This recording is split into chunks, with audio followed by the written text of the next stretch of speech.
Hey everyone, how's everyone this evening? I'm gonna let y'all know right now I'm a little tired, but I'll be all right. We're going to be discussing The Sword of Kaigen, a Theonite war story by M.L. Wong. And this is like a prequel to the other series. So I guess there is a series by itself called the Theonite series, which has it on the back of here. So you have the Theonite planet Adin and the Theonite orbit. So I guess this is also in the book 1 and book 2. We're still going to be following the Masuda family and also Robin. So yeah, so let's get into it. So we're talking about Kaigen in general, this world that's on the planet Duna. I had to get used to the idea that this is on a planet. So it's like like sci-fi, like science fiction. So anywho, we are introduced to Amaru. And he's the eldest sons of the Masuda. And he is pretty much at the very beginning of the book. We're discussing how he's attending this great school in the mountains, because that's where Kaigen is. It's mostly like a mountainous range. Um, and actually, there's like a little map in here, which I was glad that there was like a visual.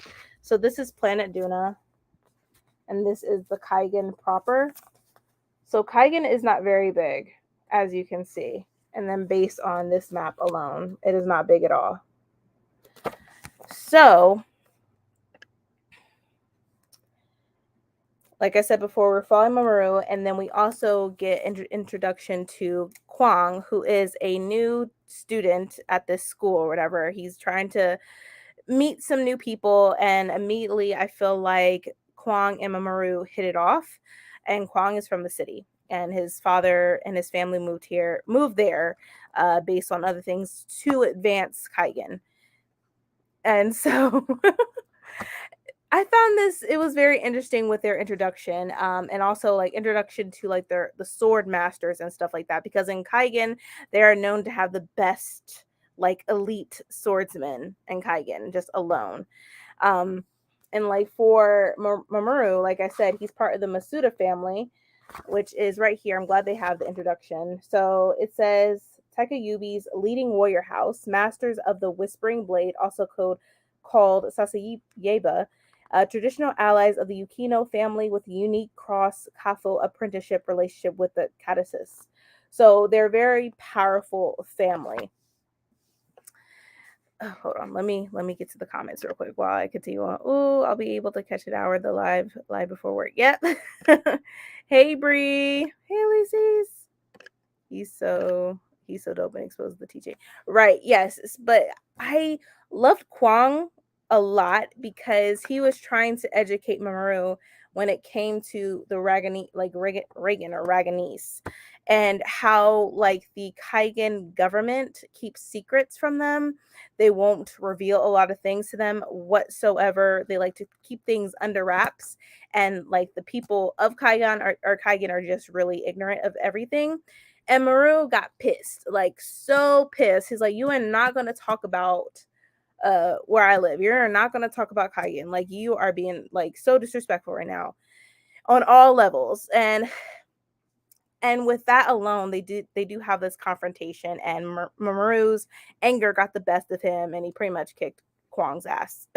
Like, but Mamoru did get in trouble by like the sensei, which is his uncle, come to find out. um so then we have that. So literally we're jumping from Mamoru to Misaki, who is his mother, and we have introduction with her, as far as how she is as a wife, what she's supposed to do as a wife on a regular basis. But the one thing that like I love Kwang, but I feel like my favorite character in this book was Masaki. I felt so bad for her on like everything she went through, like miscarriages and stuff like that. It was just the world, it was just misogynistic. Like the men, they were just terrible, terrible, especially to Karu.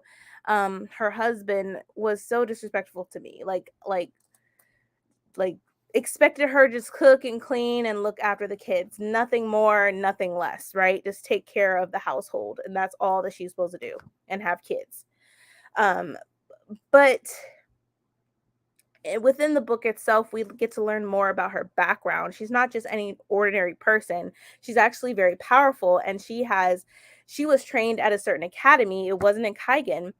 And she was able, she knows how, she's a swordswoman. She knows how to take care of her swords. So it's like she was just badass. And it's like, man, she became a badass, and then she was married into this horrible abusive family. I'm like, what happened? So immediately I put the book down because I was so upset, like so upset about it all. So we have that.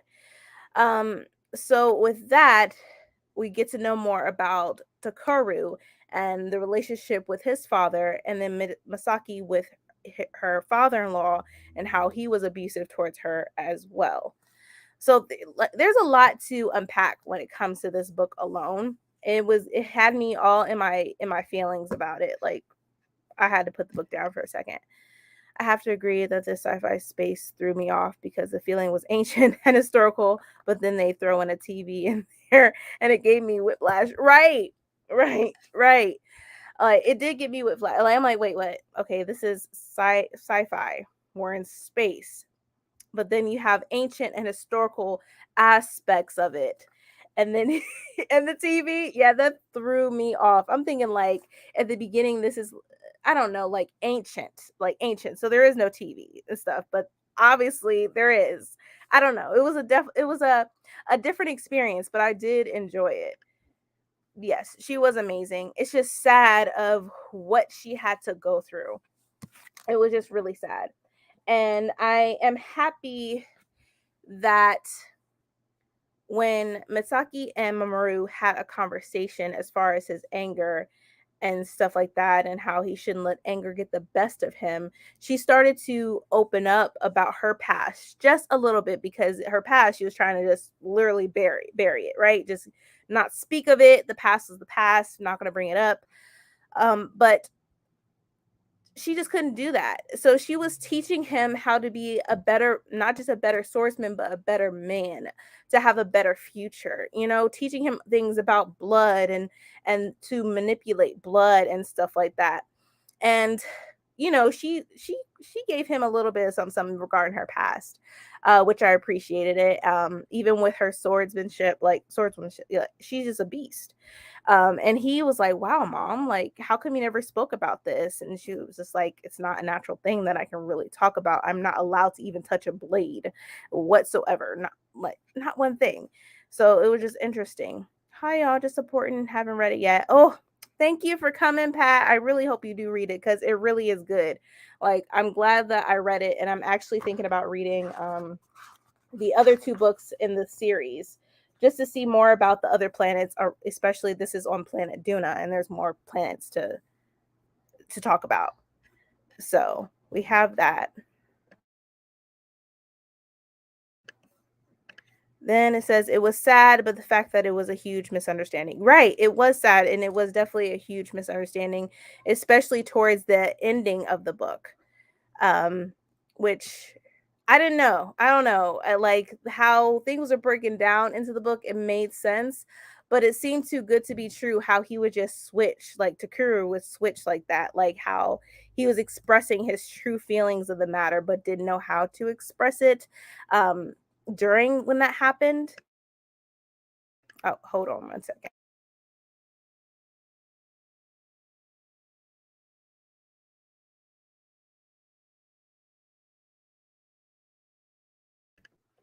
All right, y'all, I'm back. My kids needed me to do something real quick. But anyways, so I forgot. I lost my train of thought. Yeah, about Takuru and how literally how a lot of drastic and terrible situations had to happen in order for him to open up. Like, I don't know. My heart was already like, fuck you, Takuru, like automatically. Like, I didn't really care what he had to say. I was just ready for her to kick his ass. Oh, my heart, right. Yes, a better man. Yes, to make him a better man, better than his father, better than his grandfather, because his grandfather was asshole, abusive. but we didn't get to know more. Like, I figured that Takiri was affected by his father, but he never seemed to open up. He was just like a big old shell. And we didn't get to know a lot about Takiri until at the very end. So, hi, Ulysses, Bree, hi. You need to read this one. Right. Pat does need to read this one. But anyways, so that's how we have the introduction with Misaki, and then also having her train her son to be a better man. But things also start to happen where we go into her past when she's a swordsman and she's helping her friend Robin, who I sort of like that little romance that we had within this book itself, talking about her past with Robin. And then it goes down to the nitty gritty of how she really wanted to be with him. She really wanted to marry him. But that didn't happen because Misaki's father said, no, you need to marry into a good family. But then she was trying to persuade him, saying, like, he's going to protect me. He has money. He's going to be a wonderful husband. You just got to get to know him. And her father wasn't having it, like, not at all. Like, and I felt so bad for her. Like, her heart was just crushed. Like, ugh, it was so sad. But it took her to pick a fight with him for him to open up. Right. I did not like that. I'm like, okay, so she challenges you to a duel. Then you want to open up and talk about how your father beat you and this way and that way, and you didn't know how to communicate. You were just trying to stick to the rules of how you grew up. And I'm like, have you ever thought about breaking the cycle just once? Like, if you knew like how your father treated you, why would you like try to repeat the same cycle? Like, he wasn't as abusive to his sons as his father was to him, but still I feel like it was a different type of abuse. Like, they really didn't have a father, and you neglected from training your son to be the best swordsman, and so your wife stepped in to do your job, you know. So I don't know. Grandpa was trash. Yes, he was complete trash. Hated him. I hated his guts. Right. Absolute trash. That romance was so sad all the way until the end. Right. But I will say that that romance within this book seems so realistic because I feel like that has happened a lot. Just not in Asian culture, but in all these other different cultures, and especially like arranged marriages and trying to marry into a good family to also have children who are able to have these sort of powers and inherit certain stuff. But then that seemed weird itself when it talked about how when they married each other, and how if they kept doing that, the kids wouldn't be human anymore. Like, did I read that correctly? I'm trying to look it up, but I'm trying to think. It was just really weird to me how they said that, like, we should not really be doing this. I'm trying to look for it to see, because I tapped it up, but I tapped a lot of stuff up.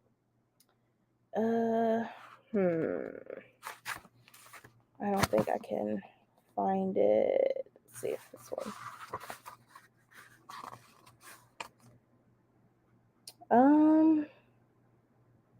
No, I don't know where it is, but I do know that it was somewhere in here about it, like about how you should marry who you want to marry, because eventually, as you have more children, they don't seem to be human anymore. They seem to be something else. The romance, when he came to get her after they were married, he spent a ton of money to try for her to reject him. Oh, I wanted her to go. I wanted her to go with him so bad. But she was so stuck into what her father wanted her. What her father wanted her to do. And it's like, girl, you literally could leave right now. You don't gotta deal with this dude. You already don't feel good vibes with him. Like, come on, you like the opportunity was there. But I feel like there's that fear of not knowing. And when people have that fear of not knowing, they're going to stick to what they think is comfortable, and what they think would be the better choice, other than trying to go and try to see what happens. Some people don't take that leap of faith. Yes, realistic in the way she chose her husband, because to love someone, to make a relationship work is a choice, to have patience and understanding is a choice. Right. There's just lots of impact. It was beautiful, right? I need to reread this book. It will be reread. Right. It was a lot going on in this book. Like when the government breaking down the government to how Kaigen, like the government or the empire, I should say, was very secretive. And then all of a sudden, like Masaki gets this letter from one of her friends in her past saying like she needs to leave. Next thing you know, there's a big old storm, whatever you want to call it, a tsunami, whatever it was, where it just like it destroyed Kaigen, like destroyed it entirely. Then you have the Reaganese start to invade, like, and then when you look at the map, and I don't know why the people of Kaigen think they would be safe when it came to the Reaganese. They're they are huge. They have a like when it comes to comparing the empires, Kaigen is so small compared to the Reaganese. How on earth? How do you think you would feel safe? Like I wouldn't feel safe, especially if the Reaganese were my enemy. Like, come on! You're in the middle of the ocean, and it's small. It's small. It's like a village. So I'm like, bro, like why? And that's when I started getting sad and I started bawling when people were dying. Like I had to mark it in my book. Like I'm like no. Like I started getting so sad. Like who? Hold on. I think his uncle was the first one to die when the Reaganese invaded, and then Mamoru died then afterwards. But he was given a good fight. And that scene pissed me off because his father just left him there. He was trying to fulfill orders. I'm like, fuck orders. Like, that's your son. Why are you letting him stay? Why don't you let him go with his mom and let him defend his mom and his siblings? Why did he have to stay with your brother? How come you didn't stay? He just seemed like a punk bitch at the time. Sorry, excuse my language, but I'm just speaking my mind because that scene really irritated me. Just irritated me. Definitely a reread. Yes, I agree. Supposedly it's a prequel. They can be read as a standalone. Right. Yeah, it is a prequel. It's just making me want to learn more because like I was just reading up on the 2 books, I guess is a series, the Theonite series or whatever, and Robin is still in it. So and the family, Masuda family. So I don't know. I feel like it will make more sense when it comes to the planets and stuff like that. And when they were talking about this other being or whatever, the Lamigi, whatever they called it. OMG, all the action. I loved it. Right. There was so much action, but the battle scene had me in tears and I was just pissed off with the dad. I'm like, you just left him for dead. You didn't give 2 shits about your son. And then they didn't even let their lost ones, the people that they lost, have them be buried and give their respects and then have a prayer. They burned them. And I know Masaki, I know she had to feel it. I know, like thinking as a mother and seeing your own son not just been killed and you know how he died based on how like his blood, like there was a lot of blood loss and stuff because she's mastered in that. And then watch your son be like not buried but burned and you're not able to bury your child. Like that was just heartbreaking. The battle scene was, but I cried so hard. Right. I have to buy book 1 and 2 because they've been discontinued. It's Robin's son, Daniel. Oh, okay. You know what? Oh, God, yeah, we got to get book 1 and 2, you guys, because now I want to know about Daniel because he was like, Robin was definitely talking about how he really didn't even want to be a dad to begin with. Like, hold on, let me see if I can find it.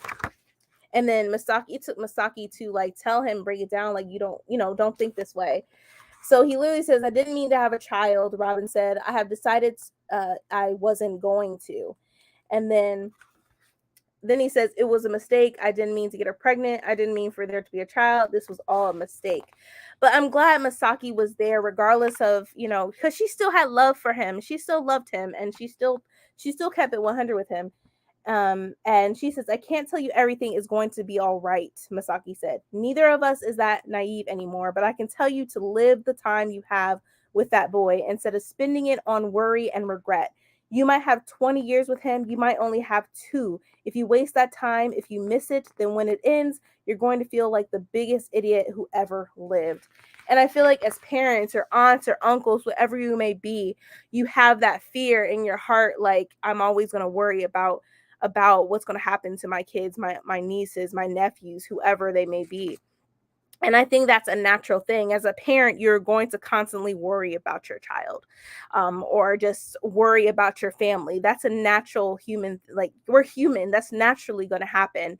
And I could feel, like, reading these words, I could feel how much he was worried about protecting Daniel because he couldn't protect Daniel's mother.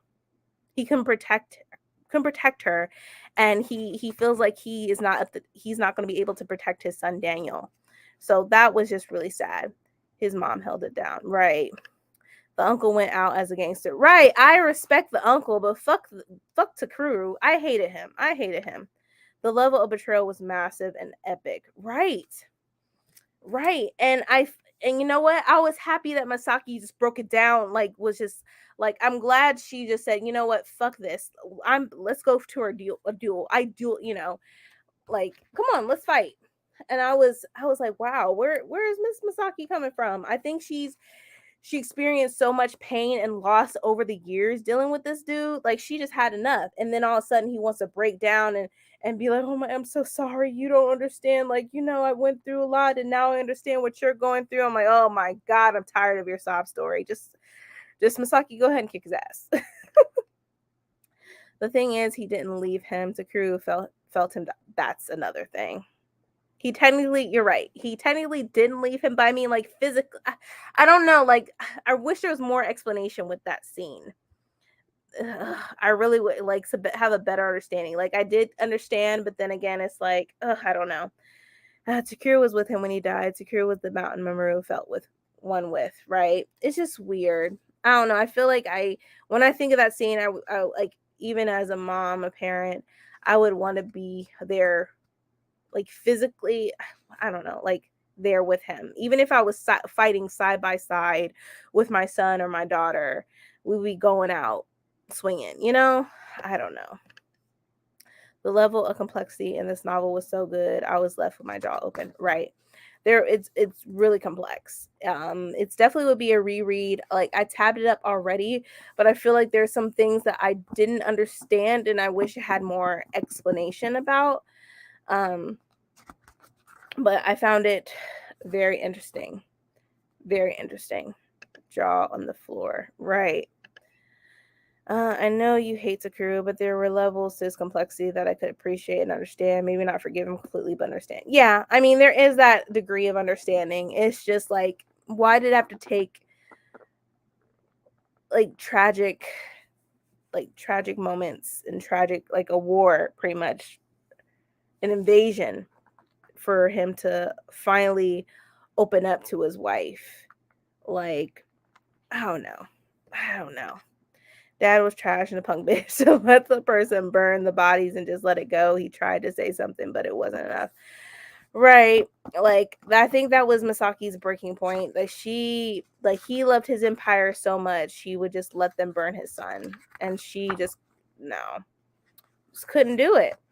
I couldn't do it. I'm like, you know what? Nope. I probably would end up fighting somebody right then and there before they try to burn my son. Like, no, I'm not doing that. And I'm trying to look for that one scene in here, where, like, yeah, they talk about the scene and how it was strategic and stuff. And it had to take them maybe years or a couple months to invade Kaigen like this. Like, they targeted certain points. And so I was like, wow, that's interesting. Like, they were definitely ready, but Kaigen wasn't, so to speak. I think the empire knew they just weren't going to do nothing about it. They were going to let them invade and kill innocent people. And it made me think about the US, how we don't know a lot and they don't tell us everything and they will not tell us everything.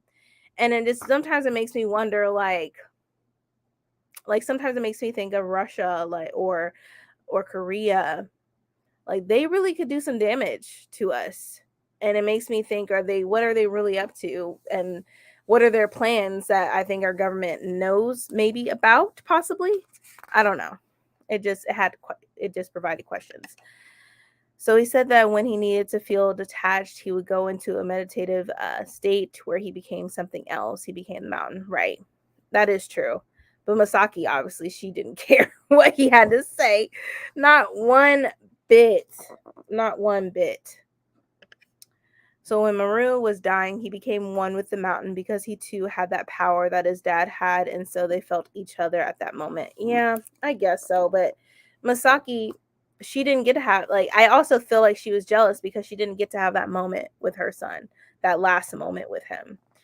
And that, I know her heart was broken. I knew it was. Like, oh, I knew it was.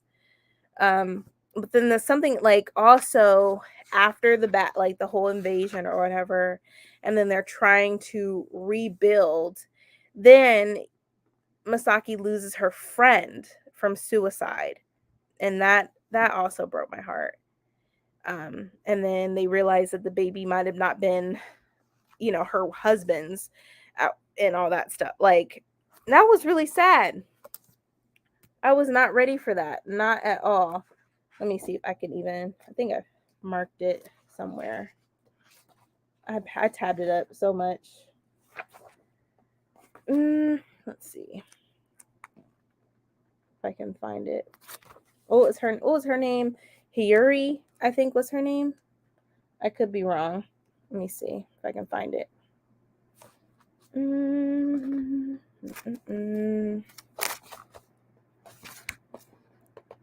I probably didn't have it, but I could have sworn that I did.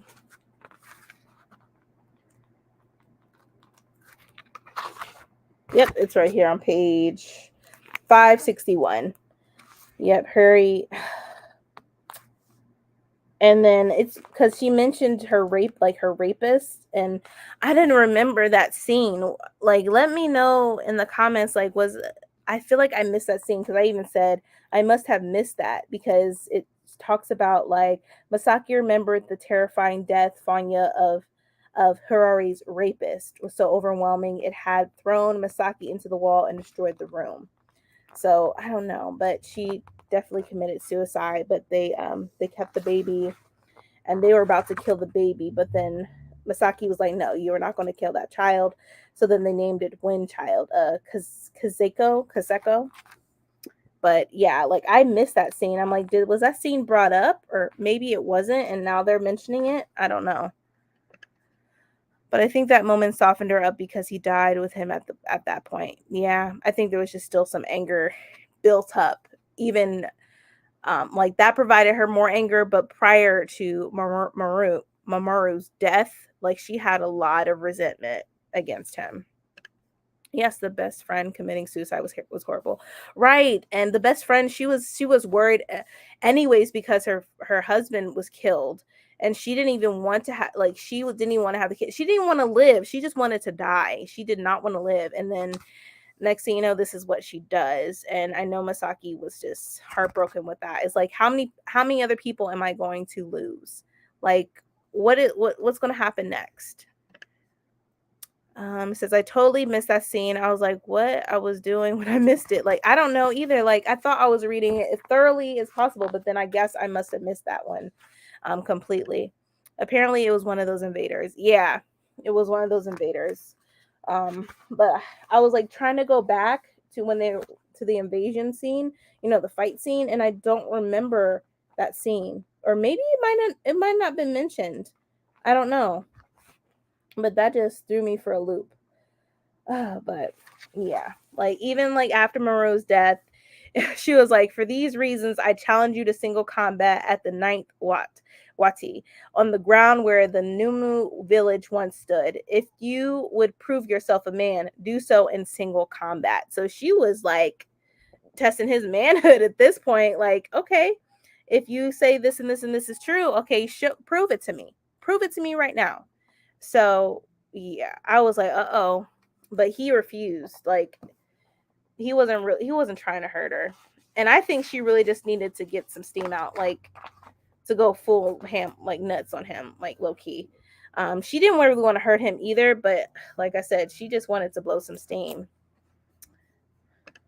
Agreed. Right. Agreed. Hold on real quick, you guys.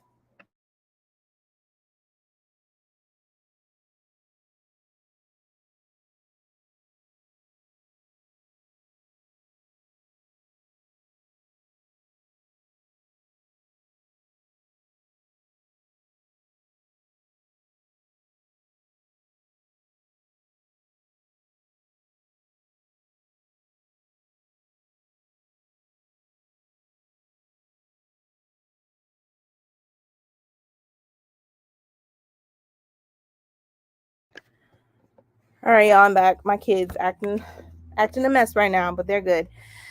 But what else was I saying? I don't know. I'm thinking of other key points in this book. Like that duel scene was long. Like I will say that.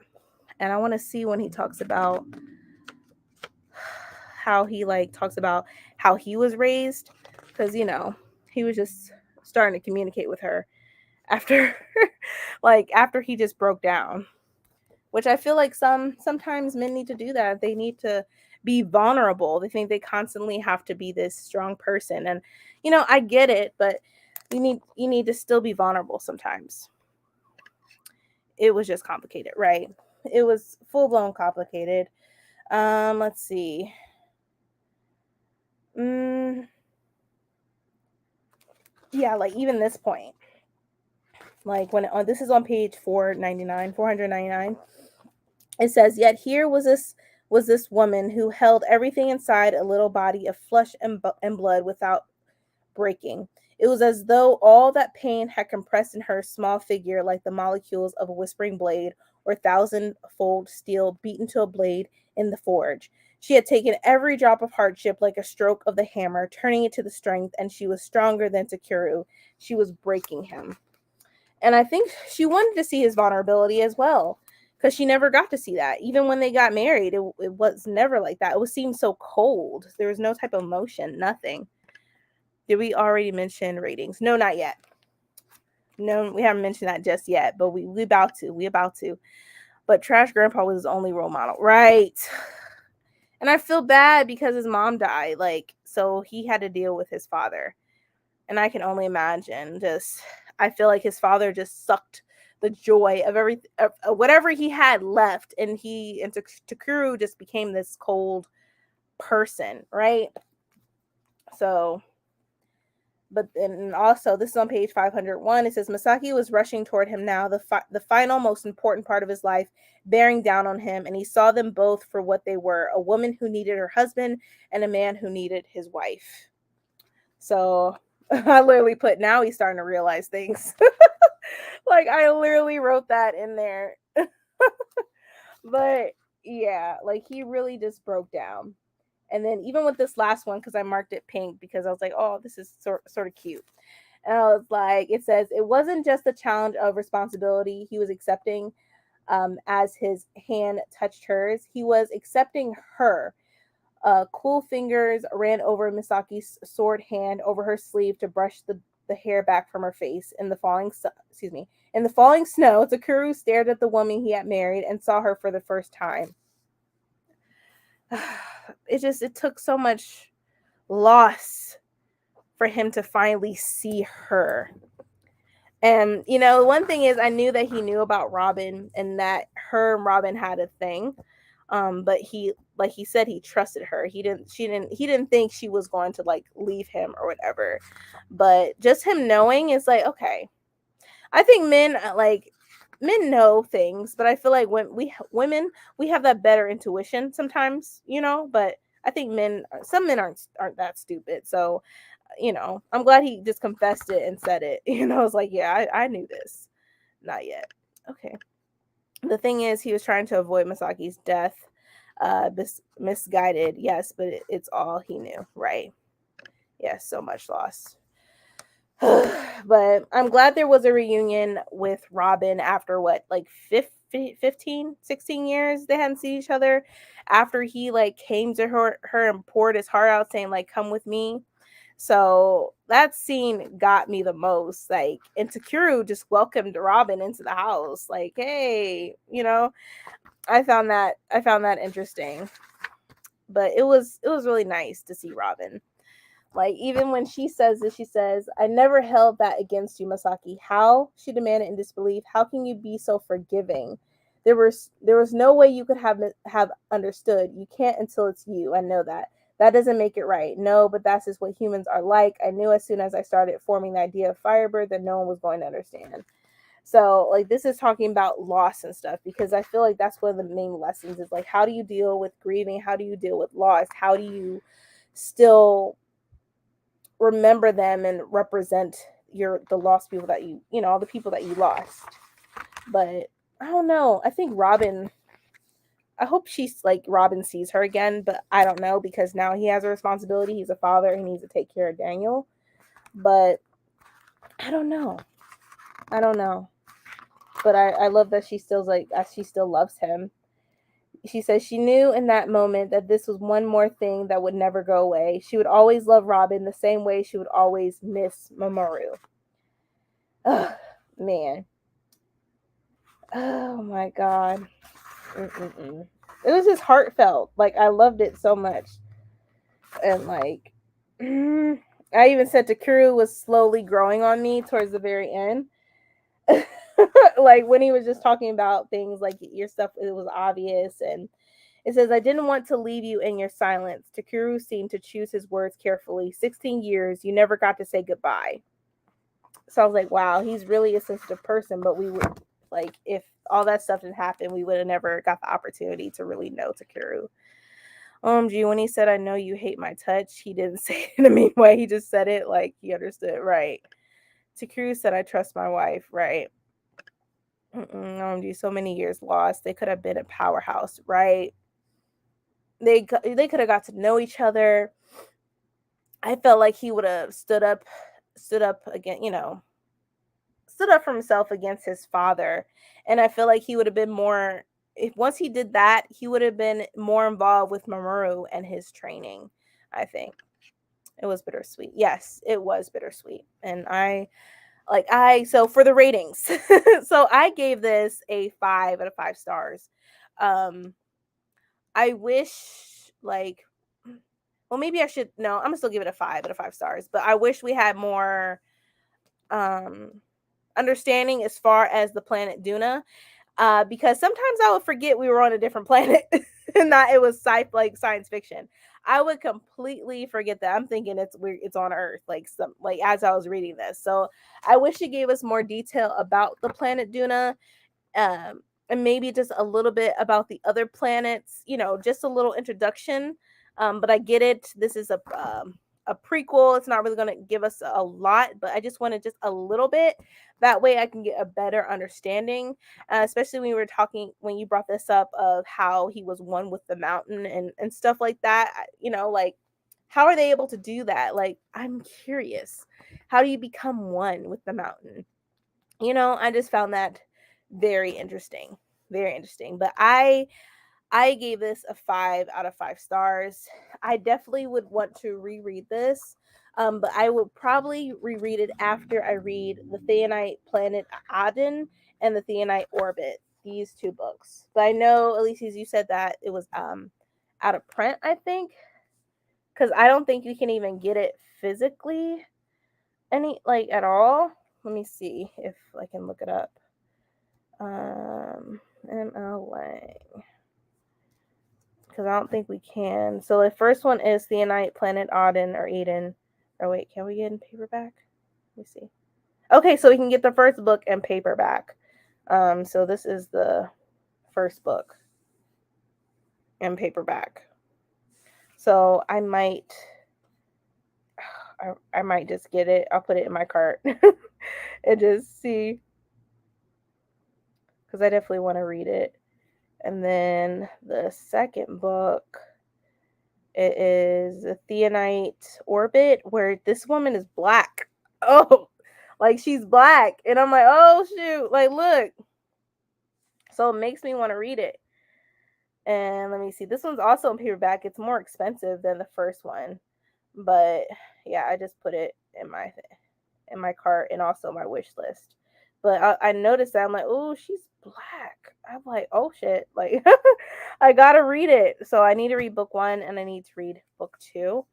Says I gave it 5 stars. It's like a 10-star because when I sat with it after finishing, I was left stunned. Right. It when a book has you feeling that like that, that means it was good. It done its job.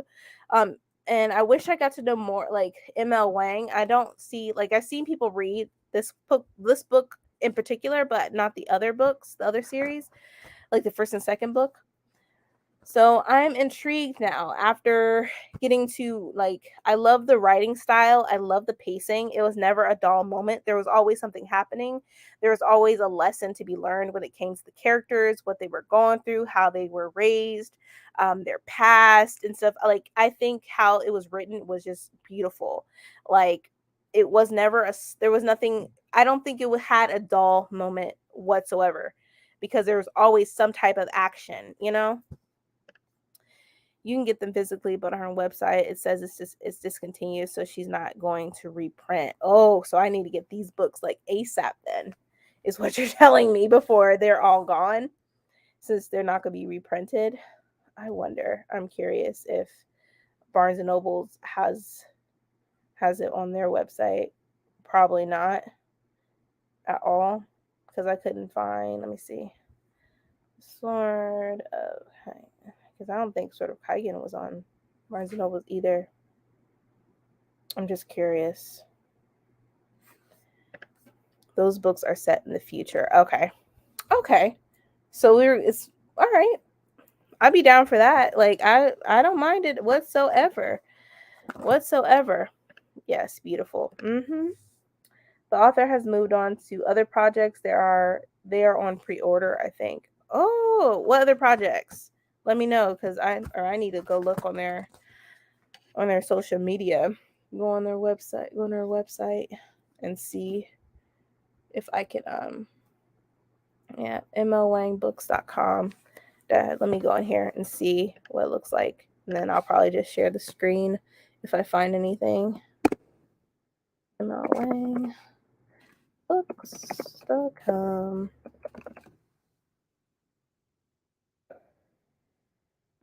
All right, hold on. I'm going to share my screen. Give me a second.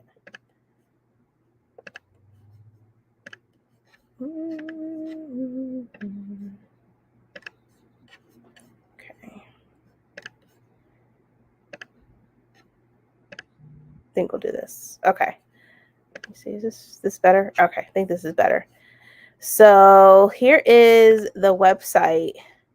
And I already did the Kickstarter. I already signed up for it and everything. Like this edition, I have to have. And with the scene on the very front of the cover, I'm assuming like the girl right here. I mean, that must be Misaki, and this must be Takeru. And that was just an epic scene for me. Like, because when you think about their relationship, they had to hash it out. They had to. So many things were unsaid. Like it was just I loved it. It was beautiful. So I definitely did the Kickstarter. So when I get the notification, I will definitely get the special limited print for it because it's beautiful. And then we have the Sword of Kaigen. This is reviews. Let me see. So this is a new book coming out next year. It says magic has made the city of Turin an industrial utopia, but magic has a cost and the collectors have come calling. So I wonder what planet this is going to be taking place. I'm interested. It says sign up for a free bundle giveaway. No, thank you. But yeah, like I'm intrigued with this author. Oh man. Like, oh, look at the artwork. Oh, so here are all the books. So here's the Theonite, Planet Aiden or Auden. Here's the Theonite Orbit. This is book 2, and this is what we just read, the Sword of Kaigen. Oh yeah, you're right. Lisa says, yep, you're right. It says, please note that the Theonite series has been discontinued as of this posting.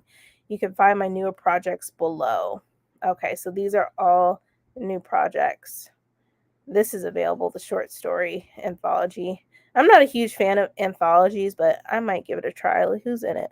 Sonia in Black, Angela Broad, Levi Jacobs, Intisar Kanyani, Virginia McLean. There's some people I see that I recognize, not a lot. And this is okay.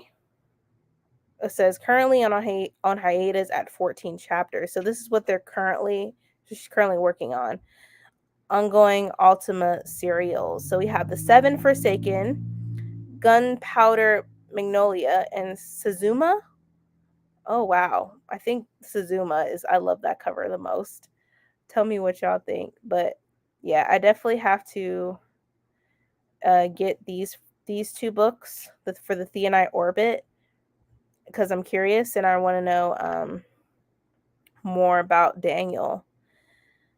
Because this goes into here. It says Joan is at her happiest when she uses her powers, stirring air currents, creating fire, and levitating metal objects.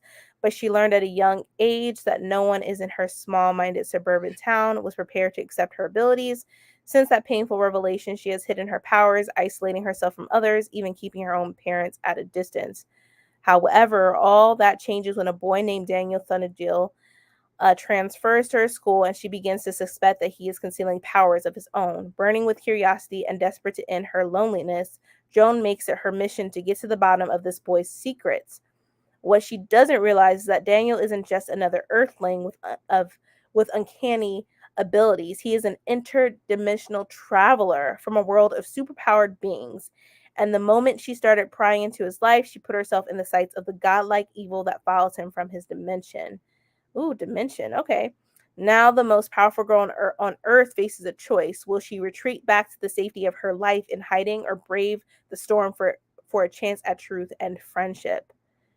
And then it says for Daniel and his crime fighter father, Robin, adventures in exotic places are nothing new. The two of them have chased criminals all over their own planet of superpowered beings, but this is the first time a mission has brought them to a parallel dimension, and something about it doesn't sit right with Daniel. Questions gather like storm clouds. Who is this villain they are hunting? Why won't Robin reveal his name? As the sky darkens, Daniel and Joan start to wonder who is really being hunted. So that's really interesting. I'm thinking the person they're trying to hunt, is the dude that killed his Daniel's mom, I think. That's who I'm thinking they're hunting down because he is trying to create an army. I believe he was saying that he was stealing kids that have these crazy but like powerful abilities to create an army. So I wonder if it's that particular person. Yeah, I have to buy them because once it's gone, it's gone. Yeah. Oh, and I'm getting the special edition. I signed up for the Kickstarter to get the notification. Yep. Yes, it had to come to blows. That was a turning point in the relationship, right? And I'm glad that they put that as the cover for the special edition. That was the breaking point and the turning point. Oh, I like that cover too. They're on Amazon. I might get book 1 and book 2. Yeah, I'm gonna get book 1 and book 2 before they're gone. Because yeah, if they're gone, and we won't be able to read them. So actually, while I'm on here, let me just go ahead and get them now. Let me go ahead and get them right now because I know they're not on Barnes and Noble's website at all. So I'm just going to go ahead and order them and get them while I can. So let me go and do this.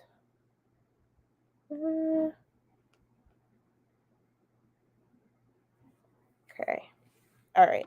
I just ordered book 1 and book 2. That way I have it. And I don't think there's any audio for them, so we'll definitely have to be the physical read. Maybe that's something we all can buddy read together and we can just talk about it later on. If y'all would like to do that, let me know if that's something I want to do. We don't got to read them right away, but in the future, if we want to like read them, then let's do it. I'm down for it. I really want to know about Daniel and stuff. And Robin, how is he doing as a father? Because we know he was very fearful and worried that he wasn't going to be the best father and protect Daniel. So, yeah. Okay, let's see. I wonder if she didn't go into the magic system more because it might have been explained in these other two books. Probably. It's just,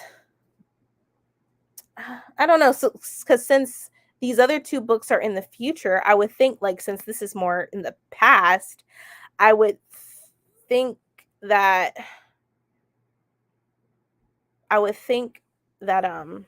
they would have more introduction to it. But then again, we don't know what time it's all taking place because, you know, Robin comes unexpectedly. We don't know what time it is. I forget how old Daniel is at the end of the, you know, in this book. So who knows? You know, who knows? But we shall see. Yes, kid soldiers. Same. The special edition cover is so dope. Right? They did a fantastic job. Same. Let me get my card. Yeah, I ordered it. I'm like, let me get this now because if they're not going to be reprinted, we will not. And if they sell out on Amazon, we will not get the opportunity. Yes, I'm down for a buddy read. Okay, cool. We need to set something up that way we can do it and we can have a even more discussion since we read this one, because I feel like it's going to be a lot, like especially the girl and in the book with the first one, how she's trying to figure out Daniel's secrets and stuff. I think it's going to be a good one, and it brings up Earth. So I'm like, okay, so we were on Duna here, and I guess these are like supreme godlike beings, which makes sense. And I guess now we're going to be in the first book, we're going to be on Earth. So that's pretty cool. I would think so too, but she wrote the other two first. Daniel was 3 or 4 years old. Okay. All right. So yeah, he's going to be a lot older in the next books, but I don't know. I feel like we're missing something. Like, I don't know. I'm curious. I don't want to, like, I want to do some research now just to figure out more about all these different, like, it talks, like, it mentioned dimensions too, not just planets, but a whole nother dimension. So I'm intrigued. I am intrigued. I haven't read a lot of sci-fi, and I definitely want to do that. So cannot wait to read them. But what did everyone else rate the book? Let me know in the comments. I don't think there's nothing else to talk about. Let me know if I missed anything, or if y'all have your own thoughts and opinions about it. But I really enjoyed that. I really enjoyed this book so much, and having to get to know all these characters, Masaki and Mamoru, we getting to know Robin, Masaki's relationship with Robin, and how she currently still loves him. Like, I had a good time. I'm intrigued too. I love sci-fi. Yeah, I'm curious. I'm really curious about this. But yeah, if y'all want to do a buddy read, let me know. 10 out of 5. Yeah, like this book, it was just epic. It made you think about what you read. And when a book does that, like I'm gonna keep saying it did its job. It did its job. And the writing was just phenomenal to me. Was beautifully done. And it's crazy. I don't hear a lot about people talking about M.L. Wang at all. Like, the only book was The Sword of Kaigen. I never seen anybody talk about the other two books at all. So we shall see. We shall see. Think and feel. Right. Yeah, she's underrated. Right. Completely underrated. I'm like, how come I haven't heard about her until like this year? Like, I was curious. Really curious. But this was such good writing. Right. Like this is going to be one of my top reads, and I think Bree, I think you said the same thing too. Like, this is going to be one of the top reads that I've read this year. Like, it's definitely going to be in that list of when it comes to BIPOC authors and what I've read this year so far. And I'm glad that we finally read this book. I loved it, every single moment of it. I'm definitely going to reread it By the time, hopefully, I'll reread it, and then we can, figure out when we're going to do the buddy read for the first and second book, if y'all want to do that, and go from there. But I think that is it. I think we covered a lot in the book. I had such a fun time reading it. Great book club play. I feel like we all wanted to read this book at some point, so we're like, let's read it. Like, because technically we could have read it last month, but it's like I already picked the other book. But so, and of course, Nana is what we're reading for this month for October. And then in November, I was thinking, even Bree even mentioned this, Firekeeper's Daughter for next month. And then for December, I was thinking that I will let y'all just pick and y'all vote and you let me know. And then once the votes are together, I'll make another tally and people vote on those books that were chosen and then go from there. So we shall see. Definitely top 5 of the year. Right. But I think that is it. I'm gonna call it a night. I'm glad everybody showed up. Everybody came to discuss the Sword of Kaigen with me. This is just a fantastic book, and for it to have me all in my feelings, I really appreciate it. It was just beautifully done, beautifully written. But thank you all for coming. I hope everyone has a great evening, and I will catch y'all later. Bye.